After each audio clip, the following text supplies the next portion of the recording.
It's the 5-year anniversary. There's a ton of information coming at you. You're balancing tickets, LR EZA arenas, and soon, even the new chain battle mode. But one feature seems to have the most potential. Skill Orbs. There's a lot to them, so we're going to simplify it into an easy to digest guide in today's Newbie's Guide to Dokkan Battle. Welcome to the Newbie's Guide to Dokkan Battle, where we take a look at a concept in Dokkan and break it down into a simple and thorough explanation.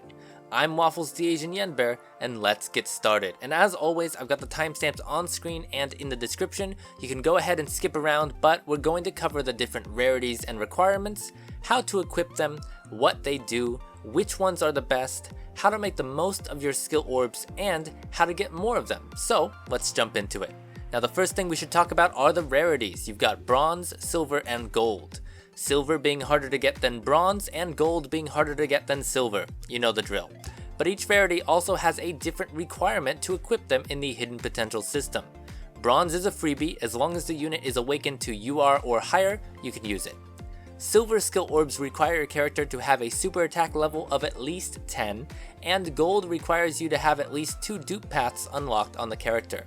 Now equipping them is super easy. You pull up your unit in the hidden potential menu and you'll see a bronze, silver, and gold box underneath their stats. You just click the box for the rarity you want to use and you'll see all the available skill orbs for that character. Now a super important thing to note here is that every skill orb can only be used once. Once you equip it, it will only be on that character. You cannot unequip it without destroying it, so you need to be careful with how you use your best skill orbs. However, you'll find 90% of the ones you get aren't really worth worrying about, and if you're like me, you'll have a bunch sitting around because you're just waiting for the better versions. Although that's admittedly not the best way to use them, and we'll talk a bit more about that in a minute. Anyway, skill orbs sometimes also have restrictions to types, categories, or even specific characters. Usually you'll get the character or category ones from specific events focused around those restrictions, like the Universe 6 or Goku's Family ones. The general use orbs, i.e. the ones that don't have the category or character restrictions, usually have some sort of type restriction. Each general use orb you get will be restricted to one type. While most orbs can drop in any of the 5 types, crit, additionals, and evasion orbs are a little bit more limited. Crit orbs can only drop for AGL, Int, and Fizz units, additionals can drop for Tech, Int, and STR units, and evasion can drop for everything except Int type units, so that's AGL, Fizz, STR, and Tech units. Another way to think about it is that if a unit gets the bonus at 55% in the upper left path before you unlock them with dupes, they will not be able to equip those kind of orbs. Now gold skill orbs are usually immune to the type restrictions, so you'll only really need to remember this for bronze and silver orbs. Now skill orbs essentially work like an extra hidden potential boost. You have skill orbs for every kind of boost you could normally get, like stat boosts, additional attacks, crit, evasion, and even the ones like type defense, type attack, super attack boost, and recovery boost.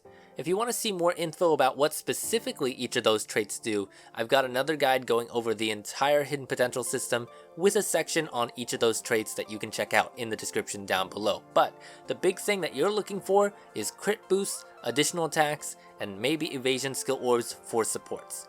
The other ones don't help units nearly as much, so feel free to use them pretty liberally. And pause! Post-recording Waffles here. As I was finishing this video up, Reddit user LR-Alternative Force put out some APT calcs on the differences between bronze attack or bronze crit orbs, since crits only go up to level 2. It looks like bronze level 5 attack orbs will give you a slightly higher amount of damage on most units compared to level 2 crit, so keep that in mind as you continue the rest of this video. Your leftover skill orbs make for some good ways to boost free-to-play units that you wouldn't normally invest resources into. That's generally the best strategy I would recommend for getting the most out of your orbs. Keep your best orbs for your top tier units, but anything that isn't crit, additional, or evasion can go on pretty much any of your lesser used units to give them a little boost. It's a nice way to help some of your other units do more in modes like Battlefield, etc. Now each skill orb also has a level. For bronze, the important ones, crit, evasion, and additionals, go up to level 2 max, and it's important to note that those will only come from chain battle. Whis will not drop bronze, crit, evasion, or additional skill orbs.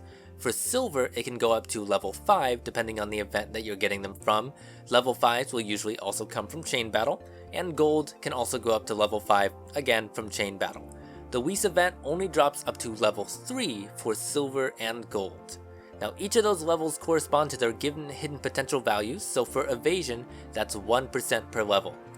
Critical hits are 2% per level, and the same goes for additional attacks. For recovery, super attack boost, type attack boost, that's going to be 5% per level, and it's 1% per level for type defense. You're really just looking for those crits and additionals, as the evasion chance doesn't help nearly as much as those two will, but dodge chance can be helpful for your fragile supports since you're not really worried about how much damage they'll do, or for units that buff themselves when they dodge like STR Whis.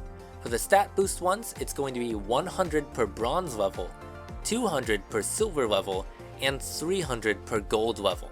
Now that's a static value, not a percentage. For context, free-to-play units usually get about 3,000 in each stat when you rainbow them in the hidden potential system, give or take a couple factors. So those are the basics on how to use skill orbs, but how do you get more of them? Well, there's a variety of events on JP as of making this guide, but only 1 or 2 should be out on global by the time I release the video. To start with, you have a daily stage in the growth section. After the anniversary, it becomes weekly, so I recommend doing this every day. Those will drop general use orbs only restricted by type. Usually you're facing Whis, but if Beerus is the enemy, you're usually going to be getting better skill orbs. In my experience, it's a mix of silver and gold orbs, but I cannot find data to confirm this, so please take it with a grain of salt. Outside of that, the other main way you'll be getting orbs is from Ultimate Chain Battle. I'll talk more about that mode in a separate guide, but essentially you're going to be earning some currency from that mode that you can use to summon on treasure chests in the Baba shop. If you're lucky, you'll be getting some of your best skill orb drops from there. We'll also be getting a new Super Battle Road soon, which will drop some interesting combo skill orbs that give crit, evasion, or additional attacks plus a stat boost, both in one gold orb. They're pretty neat. Beyond that, you'll be getting niche skill orbs from special events. So far on JP, we've gotten a special father-son training event that you can do for Goku, Gohan, and Goten units. Those weren't quite as good as your standard ones since they were just super attack boost, so I'd keep those for some of your lesser used versions of those characters. There was another stage added to the Universe 6 story event that could be done daily for Universe 6 orbs. You can get some good crit or additional orbs here, and they're great buffs to Universe 6 units. Then you've got the special Grand Prix stage that drops a currency like Chain Battle that can be used to summon for more skill orbs. However, these only work for Bardock Squad units. You can play it as many times as you want though, so I think this one is a great buff for new players, and we'll be going more in depth on that in the Bardock Squad Newbies Guide coming up in the future. If you use your skill orbs wisely, you'll find that they can massively boost your units in conjunction with the hidden potential system. Alone, they won't be doing nearly as much, but they're definitely worth the grind. As of right now, Bandai seems to be experimenting with how players receive skill orbs, so I'm sure we'll see one way prevail in the future. My hopes are for the story events with category boosts to prevail, but that's all I have to say today. Thank you very much for watching, and if you want to see a newbie's guide on a specific topic, please let me know in the comments down below. And if you're new, you'll find that I have a whole playlist on screen of guide videos from how to start all the way to the systems that go unexplained in the game, like the summoning animations. But with all that being said, I hope you have a fantastic day, a good week, a great life, and happy summons. Goodbye!